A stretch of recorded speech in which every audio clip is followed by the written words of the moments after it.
तो पूरे राजनीतिक प्रस्ताव का सार, आदर्श और स्फूर्ति की ताजगी उसके भाषण में दिखाई पड़ी है। मैं बहुत संक्षेप में इस प्रस्ताव के मूल भाव को आपके सामने रखना चाहता हूं। अभी नरेंद्र मोदी जी ने विवेकानंद के 150 वर्षों की जयंती जो मना रहे हैं उसकी चर्चा की।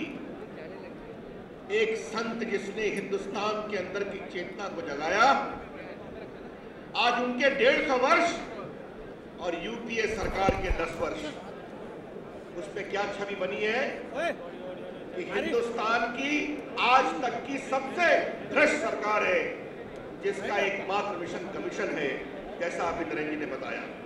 इसलिए इस प्रस्ताव का सबसे प्रमुख सार यह है कि यूपीए की क्या पहचान, बेलगाम भ्रष्टाचार। Rampant corruption is the most defining feature of the UPA government. और ये जो भ्रष्टाचार है, इसके पीछे कांग्रेस के बड़े नेताओं की साठगांठ है। कुछ में सहभाग है, कुछ में षड्यंत्र है और काफी मामलों में संरक्षण भी है।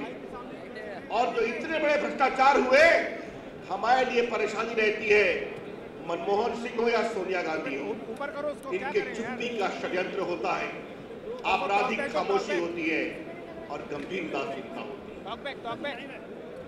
मित्रों, हम जो संसद में बैठते हैं या भाजपा के कार्यकर्ता हैं, हमारे लिए एक अजीब परेशानी है।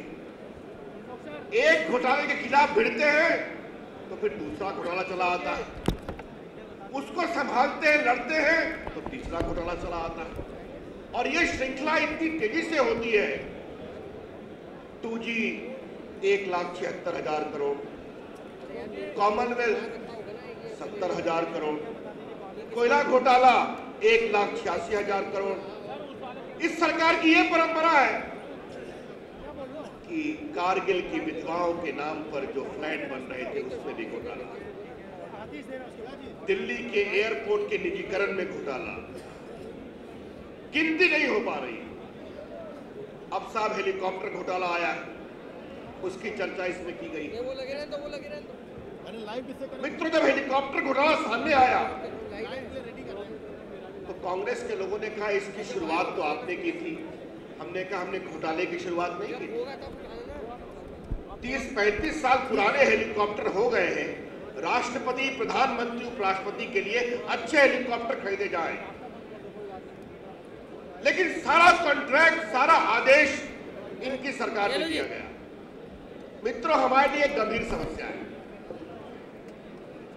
जो भी सरकार भाजपा एनडीए शुरू करती है अच्छे काम, उसमें भ्रष्टाचार करने और घूस कमाने का रास्ता कांग्रेस खोज लेती है। हमने मोबाइल को सस्ता किया, इन्होंने 2G करके कमीशन कमाना शुरू कर दिया।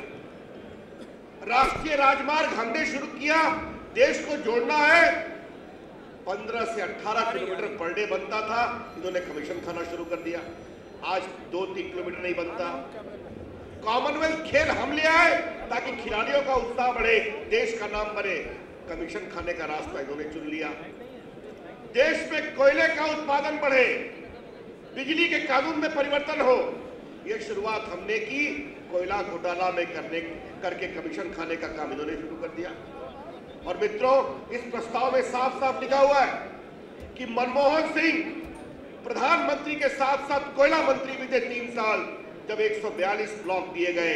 इसलिए कोयला घोटाले के लिए डॉक्टर मनमोहन सिंह स्वयं राजनीतिक रूप से और नैतिक रूप से जिम्मेदार हैं। मित्रों, अब ये मामला आया हेलीकॉप्टर घोटाले का, 1 साल से गड़बड़ी थी। 4,500 करोड़ में 350 करोड़ कमीशन दिया गया है। इटली में जांच चल रही थी, अखबारों में आ रहा था, न्यूज चैनल में आ रहा था, इनकम टैक्स का इन्वेस्टिगेशन करने की कोशिश कर रहा था, लेकिन सरकार खामोश। जैसे ही इटली का नाम आता है, किसी कंपनी का या किसी व्यक्ति का, भारत सरकार सुस्त हो जाती है। क्यों सुस्त हो जाती है पता नहीं। बोफोर्स में आपने देखा था ओतैरियो कुतराकी, उनको बचाने की कितनी कोशिश की गई। और ये जो श्रीमान AK एंथोनी भारत के रक्षा मंत्री है, उनके बारे में कहावत है कि एक पोस्ट कार्ड लिख दीजिए, वो कार्रवाई करते हैं, कितना सही कितना गलत। 1 साल खामोश रहे। हमने साफ साफ मांग की है कि इसमें हेलीकॉप्टर घूस दिया गया, इटली की कंपनी ने, ये मालूम जानते हैं। किस कॉन्ट्रैक्ट पे दिया गया ये हम जानते हैं, लेकिन हिंदुस्तान में पैसा किसको दिया गया बस उनके नाम की मालूम करनी है। और ये सिर्फ वायुसेना के पूर्व अध्यक्ष और उनके 2-3 त्यागी बंधुओं का मामला नहीं है, इसकी जड़ें बहुत गहरी है। हाँ, खड़ा हो गया। संसद में हमने बहस कराई, आज तक एफआईआर नहीं हुआ है। जब भ्रष्टाचार होता है तो एफआईआर होता है। सरकार ने एफआईआर नहीं किया, सरकार ने गिरफ्तार नहीं किया, सरकार ने उनको इंटरोगेट नहीं किया, सरकार ने विदेश से दस्तावेज नहीं मंगाए। ये सारी कार्रवाई शुरू होती है जब एफआईआर होता है। सरकार खामोश है, हमें इटली से सूचना की प्रतीक्षा है। भाई और बहनों, जब सरकार घिरने लगी तो कहा जेपीसी करा लीजिए। ये भी सरकार मामले को बचाने का काम कर रही है। 2G के मामले में जेपीसी में हमने मांग की थी, उस जेपीसी के कई सदस्य यहां उपस्थित हैं। यशवंत सिन्हा जी हैं, गोपीनाथ मुंडे हैं, धर्मेंद्र प्रधान हैं, जसवंत सिंह जी हैं, मैं हूं। हमें जेपीसी के अंदर सच्चाई को मालूम करने के लिए कितना लड़ना पड़ता है, वो कहानी कभी और से। लेकिन ये सरकार इस बात को जानती है कि जेपीसी एफआईआर नहीं कर सकती, जेपीसी गिरफ्तार नहीं कर सकती, जेपीसी विदेश से दस्तावेज मंगा नहीं सकती। ये सब होगा जब सीबीआई एफआईआर करेगी। और ये 10वां साल है भाइयों और बहनों।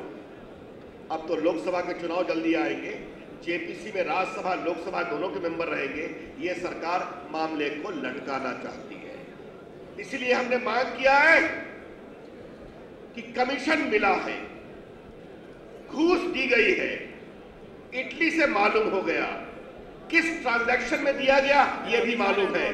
सिर्फ मालूम करना है हिंदुस्तान ने किसने 350 करोड़ रुपया कितने खाया। और भाइयों और बहनों, जो इस सरकार के कमीशन का रेट है 350 करोड़ रुपया, बिना राजनीतिक संरक्षण के नहीं मिल सकता। इसलिए सच्चाई की जांच होनी चाहिए, एफआईआर होना चाहिए। हमने ये मांग की है मित्रों। भारत की छवि गड़बड़ाई तमाम भ्रष्टाचार के कारण।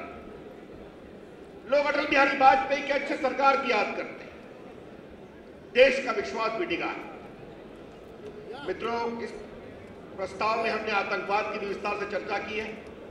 आप देखेंगे हैदराबाद की घटना हुई है, यूपीए सरकार में अभी तक 25 आतंकवाद की बड़ी घटनाएं हुई हैं, जिसमें 500 से अधिक निर्दोष लोग मारे गए। सुरक्षा बल कश्मीर में कितने सरपंच मारे गए हैं, धमकी हो रही, हम सभी जानते हैं। कश्मीर के हमारे यहाँ के कार्यकर्ता कितना संघर्ष करते हैं। अटल बिहारी वाजपेयी जी ने कश्मीर में कहा था इंसानियत के दायरे में बातचीत होगी। इंसानियत मतलब भारत के संविधान के दायरे में बातचीत होगी। लेकिन कश्मीर के अंदर जो पाकिस्तान के आतंकवादी आते हैं, वो वहां पर जानकर खौफ पैदा करना चाहते, जबकि कश्मीर में आम कश्मीरी हिंदुस्तान के साथ रहना चाहता है। और हमारे जो भाजपा के कार्यकर्ता घाटी से आए हैं, अल्पसंख्यक समाज के भी हैं, वो कितनी हिम्मत के साथ भारत माता की जय कहते हैं, हमें उसका भी अभिनंदन करना चाहिए। संघर्ष कर रहे हैं, भारत माता के साथ कश्मीर का भविष्य है, भारत माता के साथ जम्मू कश्मीर का वर्तमान है। भाई और बहनों, ये आतंकवाद क्या कर रहा है? देखिए जरा उनके हमले के पैटर्न को समझिए। वो दिल्ली में हमला करते हैं, जो भारत की राजनीतिक राजधानी है। वो मुंबई में हमला करते हैं, जो भारत की व्यावसायिक राजधानी है। वो बेंगलोर और हैदराबाद में हमला करते हैं, जो भारत के ज्ञान की सॉफ्टवेयर की राजधानी है। वो वाराणसी में हमला करते हैं, जो भारत की आध्यात्मिक राजधानी है। वो पुणे में हमला करते हैं, जो भारत की संस्कृति और शिक्षा का केंद्र है। वो पूरे भारत को कंट्रोल करना है। लोग पूछते हैं एनडीए और यूपीए में क्या अंतर है? आतंकवाद का सीधा अंतर है। एनडीए सरकार में आतंकवादी अपने घुटने को झुकाकर भागने को मजबूर थे और फिर सरकार सख्त। यूपीए सरकार में आतंकवादी और उनके आगा अपने हौसले के गुरूर में है कि वोट बैंक की पॉलिटिक्स में इस सरकार को हम चुका है। मैं आपको 3 इसके उदाहरण देना चाहता हूँ। हमने कोटा लाया आतंकवादियों के खिलाफ कार्रवाई के लिए, देश की सुरक्षा के लिए। कोटा कानून को सुप्रीम कोर्ट ने सही ठहरा दिया। आतंकवादियों ने क्या कहा? कोटा का दुरुपयोग हो रहा है और भारत सरकार चुप गई। मैं आपसे एक पूछता हूं सवाल, और ये सवाल आप चर्चा में गांव-गांव ले जाइए।